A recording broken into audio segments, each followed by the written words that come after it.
With Farah Khurram को और bell icon को दबाना मत भूलिएगा ताकि आपको हर आने वाली वीडियो आसानी के साथ मिल सके।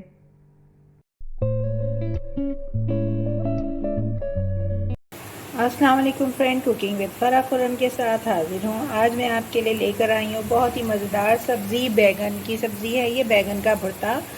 तो मैं बना रही थी तो मुझे एकदम से ख़्याल आया कि क्यों ना जो है वीडियो बना ली जाए।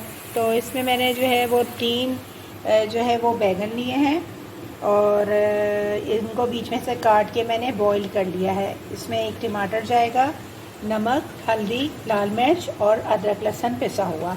यहाँ पे मैंने 2 गट्ठी दरमियाने साइज़ की प्याज ले ली थी और उस प्याज को जो है मैंने बारीक काट लिया है और थोड़े से ऑयल में जो है इसको मैंने ब्राउन करने के लिए रख दी है। अब इसके बाद जब प्याज लाइट से पिंक हो जाएगी तो फिर हम इसके अंदर शामिल करेंगे पिसा हुआ अदरक लहसुन और दीगर मसाले, और टमाटर काट के हम इस मसाले को थोड़ा सा पकने देंगे ताकि टमाटर प्याज दोनों गल जाए।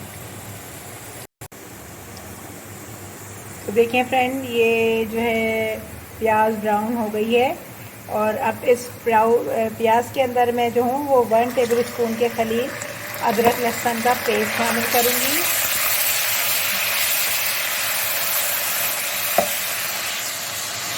और साथ ही साथ मैं इसके अंदर शामिल कर दूँगी टमाटर।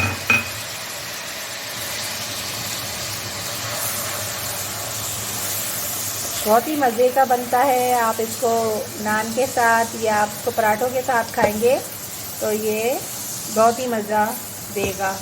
बिल्कुल ही कम वक्त में और जल्दी पकने वाली रेसिपी है। अब इसके बाद मैं इसमें डालूँगी पिसी हुई लाल मिर्चें।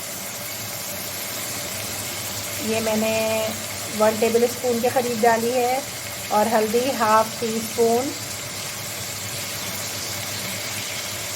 और नमक आप इसके अंदर शामिल करेंगे हस्बे जायका।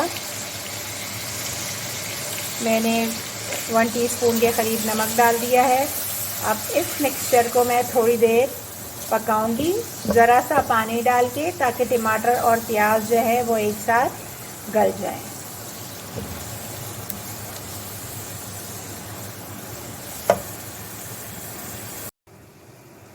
देखिए फ्रेंड, ये बैगन जो है ये मैंने इसको छील लिए हैं। ये देखें, ये इसका छिलका है जो मैंने उतार लिया है और इस तरीके से बैगनों को छील के मैंने रख लिया है। पहले मैंने बैगनों को उबाल लिया था, उबालने के बाद मैंने इसका छिलका उतारा है ये। और ये रहा इसका सारा छिलका जो है ये है। ये जो आप देख सकते हैं, ये जो पानी है इसको हमने फेंकना नहीं है, ये सारा ये जो बैगन है इसका ही रस है और यहाँ देख लीजिए, यहाँ पे इसका मसाला भी रेडी हो रहा है। मैंने जैसे आपको बताया था, प्याज, टमाटर, नमक, लाल मिर्चें और हल्दी, पानी डाल दिया थोड़ा। मैंने पानी डाल के इसको पकने के लिए रख दिया है। टमाटर और प्याज को गलने के लिए रख दिया है। जब ये अच्छी तरीके से गल जाएगा तो फिर मैं इसके अंदर ये जो बैगन मैंने छील के रखे हैं ये शामिल कर दूँगी। देखिए फ्रेंड्स, ये जो भुर्ता है इसकी प्याज और टमाटर जो मैंने गलने के लिए रखी थी वो गल गई है, थोड़ी बहुत है। इसके अंदर जब मैं भुर्ता शामिल करूँगी, थोड़ा सा भुर्ता इसके साथ पकेगा तो ये प्याज भी गल जाएगी। अब मैं इसके अंदर शामिल कर देती हूँ ये बैगन जो मैंने उबाल के छील लिए थे। अब उन बैगनों को मैं इसके अंदर शामिल करके और इसको अच्छी तरीके से मिक्स करके यकजान कर लूँगी। इसको अगर आप बेसन की रोटी जो होती है, बेसनी रोटी, उसके साथ सर्व करेंगे तो ये बहुत ही खाने में मज़ेदार लगेगा। इसका कॉम्बिनेशन है। आप ऐसे सादी रोटी के साथ भी खा सकती हैं, लेकिन अगर आप मज़ा जो है इसका डबल करना चाहती हैं तो इसको बेसनी रोटी के साथ खाएं। बैगन के भरते को ये बहुत अच्छा लगेगा। मुख्तलिफ़ घरों में मुख्तलिफ़ तरीक़े से, मुख्तलिफ़ स्टाइल से बैगन का भरता जो है वो बनाया जाता है। हमारे घर में जो है वो इस तरह बनता है। तो मैंने कहा चलो अपने घर की रेसिपी है, ये भी हम आपके साथ शेयर कर लेते हैं और उम्मीद करती हूँ कि आपको अच्छी लग रही होगी और आप इसको बना के ज़रूर ट्राई करेंगे।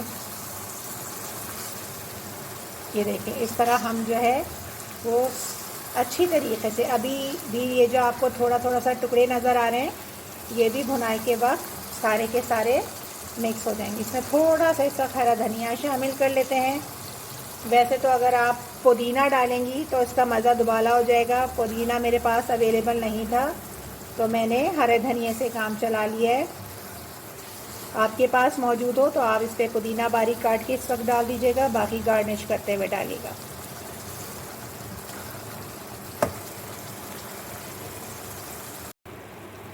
तो फ्रेंड रेडी हो गया है हमारा बहुत ही मज़ेदार सा बैगन का भुर्ता। अब इसके लिए मैं बेसनी रोटी बनाऊंगी, क्योंकि हम बेसनी रोटी के साथ खाते हैं। तो आप इसको ट्राई कीजिएगा घर में। दोपहर के खाने में तो ये बहुत मौजू है, बहुत ही मज़ेदार लगता है। तो ये मैंने रेडी कर लिया है और सिर्फ 15 मिनट में जो है, बल्कि उससे भी पहले ये बनके तैयार हो गया है। और चले मैं इसको डिश आउट कर लेती हूँ, फिर आपको दिखाती हूँ।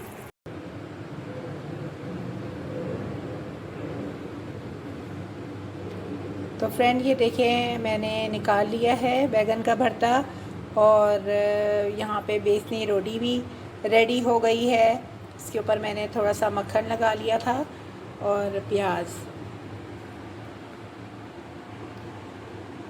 तो फ्रेंड, अगर आपने मेरे चैनल को अभी तक सब्सक्राइब नहीं किया है तो मेरे चैनल को लाइक कीजिए, शेयर कीजिए, सब्सक्राइब कीजिए। बेल बटन दबाना मत भूलिएगा ताकि मेरी न्यू रेसिपीज़ आपकी नोटिफिकेशन आपको आसानी के साथ मिल सके। इंशाल्लाह ताला नेक्स्ट रेसिपी के साथ बहुत जल्द हाजिर होंगे। जब तक के लिए अल्लाह हाफ़िज़।